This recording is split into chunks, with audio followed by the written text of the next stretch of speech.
Hata wewe unaweza kutengeneza mamilioni kupitia YouTube. Kupitia kitabu hiki nimekuandikia mbinu za siri nilizozitumia kwa miaka 8 kukuza chaneli na kutengeneza pesa. Utafahamu kila kitu kuhusu YouTube, kuanzia kufungua mpaka kupata watazamaji wa kutosha. Utakipata kitabu hiki kwa shilingi 5,000 tu.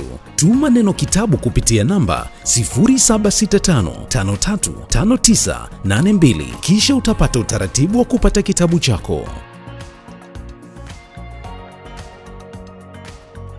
Furaha na kicheko ni dawa kwa mwanadamu, na wakati mwingine watu wako wa karibu au maisha yako mwenyewe yanaweza siwe na vitu vya kukuchekesha kwa wakati huo.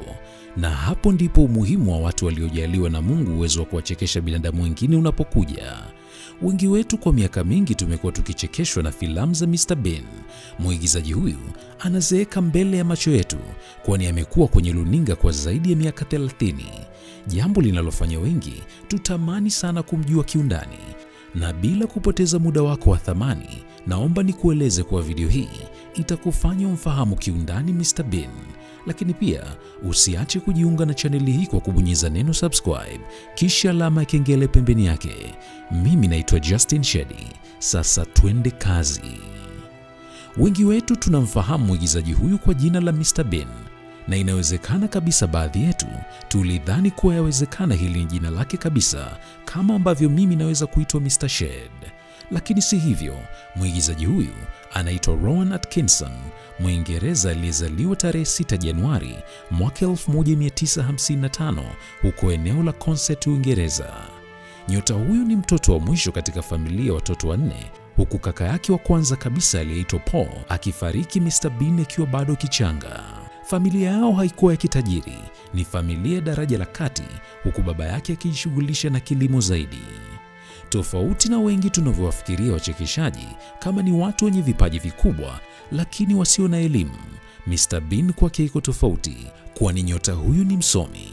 Katika safari yake ya kielimu aliwahi kupelekwa katika shule ya Kianglican na baadaye akaja kusoma shule iliyoitwa Durham Chorister, ambako alisoma na aliyekuwa waziri mkuu wa Uingereza aitwaye Tony Blair. Kutokana na ufaulu wake mzuri katika masomo ya sayansi, Mr. Bean aliendelea na elimu ya juu katika chuo cha Newcastle, ambako alifanikiwa kupata shahada electronic engineering, au waweza kusema uhandisi wa umeme kwa Kiswahili. Mpaka kufikia hapo tu inatosha kufahamu kuwa Mr. Bean si mbumbumbu, lakini hakuishia hapo. Aliendelea kusoma masomo hayo ya umeme zaidi katika College ya Queen's ambayo ipo chini ya Oxford University, na ni chuo hicho hicho baba yake aliwahi kusoma katika miaka ya nyuma. Mr. Bean alitaka kuendelea na masomo mpaka kufikia shahada ya uzamivu, yani PhD.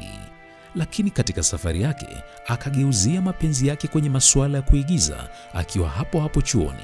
Mr. Bean anaeleza katika chuo hicho kulikuwa na wanafunzi wengine waliokuwa wakijihusisha na masuala ya uigizaji na kuonyesha maigizo yao katika matamasha. Hivyo Mr. Bean alikuwa akiwaandikia baadhi ya michezo na wao wanaenda kuigiza, na wakati mwingine hata yeye mwenyewe alikuwa akiigiza. Inawezekana hujawahi kusikia, lakini Mr. Bean ameweka wazi kuwa yeye ana kigugumizi tangu akiwa mdogo, na katika ukuaji wake anadai alipitia magumu sana, hasa akiwa shule, kwani alikuwa akichekwa sana pindi anapoongea. Japokuwa anaeleza kwamba wakati tu alipopanda katika jukwaa kuonyesha maigizo, kigugumizi hicho kilipotea kabisa.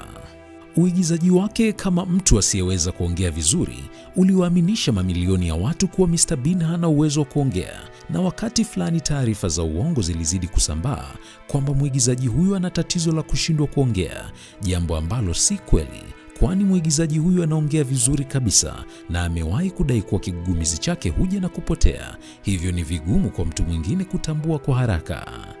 Baada ya kuachana na masuala ya uhandisi wa umeme, kwa mara ya kwanza Mr. Bean alianza kusikika kupitia kituo cha redio cha BBC Radio 3 kwenye kipindi chake cha vichekesho kilichoitwa The Atkinson People, ambacho alikuwa akiigiza kama anawafanyia mahojiano watu mashuhuri kwa kuigiza sauti zao. Baada ya hapo, mwaka huo huo aliandaa kipindi chake cha kwanza cha televisheni kilichoitwa Canned Laughter, na baadaye akiwa na rafiki yake wakatengeneza kipindi kilichoitwa Not the 9 O'Clock News kwa ajili ya BBC.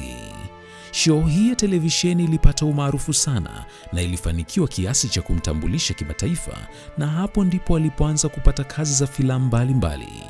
Ilipofika tarehe 1 Januari, yani mwaka mpya ya mwaka 1990, kwa mara ya kwanza Uingereza walipata nafasi ya kuona kipindi cha kwanza cha vichekesho kutoka kwa Atkinson akiigiza kama mtu mzima mwenye tabia za kitoto, na uhusika huo ulipewa jina la Mr. Bean.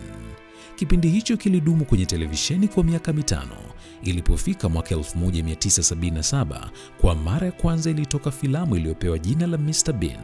Filamu hii ilipendwa sana kiasi cha kuonyesha uhitaji wa mwendelezo wa filamu zenye uhusika wa Mr. Bean. Filamu hizi ziliuzwa katika kila nchi ulimwenguni. Makampuni ya ndege yalikuwa yakinunua haki za kuzionyesha filamu hizo kwa abiria wake kila walipofanya safari. Hii ilimfanya Mr. Bean kuwa moja ya watu wachache ulimwenguni waliofahamika kila kona ya ulimwengu. Mwaka 2012, katika moja ya mahojiano yake, Mr. Bean alinukuliwa akidai kuwa uhusika huo hautotolewa filamu nyingine kwani amekwisha zeeka. Hivyo mtu wa umri wake kuigiza akifanya mambo ya kitoto kama anayofanya Mr. Bean si jambo la kufurahisha sana. Lakini pia alidai uhusika wa Mr. Bean ndio ulimpa mafanikio makubwa sana kiuchumi kuliko uhusika wowote ule. Nadhani hili ndilo linamfanya ashindwe kusimamia maneno yake, kwani mwaka 2014 alionekana katika matangazo akicheza uhusika wa Mr. Bean. Vivyo hivyo katika filamu ya Kichina akiwa kama Mr. Bean. Uhusika wa Mr. Bean umefanya vizuri sana kiasi kwamba mashabiki zake hushindwa kutofautisha uhusika wa Mr. Bean na uhusika mwingine anaoigiza nyota huyu, uhusika kama vile Johnny English. Mwaka 2001, Mr. Bean akiwa katika ndege huko nchini Kenya, rubani wa ndege hiyo alizimia ndege ikiwa angani. Hivyo Mr. Bean aliendelea kushikilia usukani wa ndege hiyo mpaka pale rubani alipozinduka na kupata ufahamu. Anaeleza kuwa hili ni moja kati ya matukio yaliyomwogopesha sana. Maisha yake ya familia yamekuwa mbali sana na macho ya watu, na hii ni kutokana na mtindo wake wa maisha wa kutotaka kutumia mitandao ya kijamii katika kuonyesha maisha yake binafsi. Ukurasa wake wa Facebook una wafuasi zaidi ya milioni 128. Hebu fikiria, unaonyesha maisha yako binafsi mbele ya watu zaidi ya milioni 1. Ni jambo la hatari. Mwaka 1990, Mr. Bean alimwoa mwanamke aliyeitwa Sunetra Sastry ambaye walipata watoto wawili, mmoja akiitwa Benjamin na mwingine akiitwa Lily. Lakini baada ya miaka 25 ya ndoa yao, mwaka 2015 rasmi Mr. Bean na mkewe wakapeana talaka. Baadaye Mr. Bean aliingia kwenye mahusiano na mwigizaji mwingine aitwaye Lucy Ford ambaye mwaka 2017 alimzalia Mr. Bean mtoto wa 3. Mr. Bean anakadiriwa kuwa na utajiri wa dola za Kimarekani milioni 150, ambayo ni makadirio ya shilingi bilioni 346 kwa shilingi za Kitanzania. Utajiri wa Mr. Bean hautokani na mauzo ya filamu tu, lakini pia mitandao ya kijamii kama vile YouTube, kwani mwaka 2018 Mr. Bean alitajwa kuwa moja kati ya watu ambao video zake ziliangaliwa sana katika mtandao huo.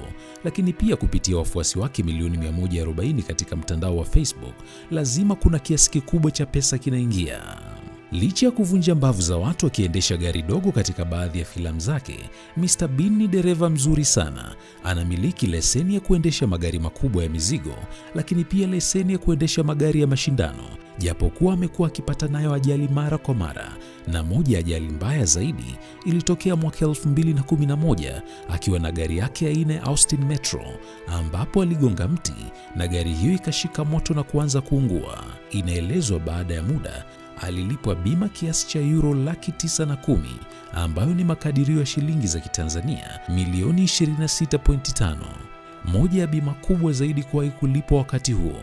Asante kwa kutazama video hii na kukaribisha kujiunga na chaneli hii kwa kubonyeza neno subscribe kisha alama ya kengele pembeni yake. Mimi naitwa Justin Shedi na kutakia wakati mwema, na tukutane tena kwenye video nyingine.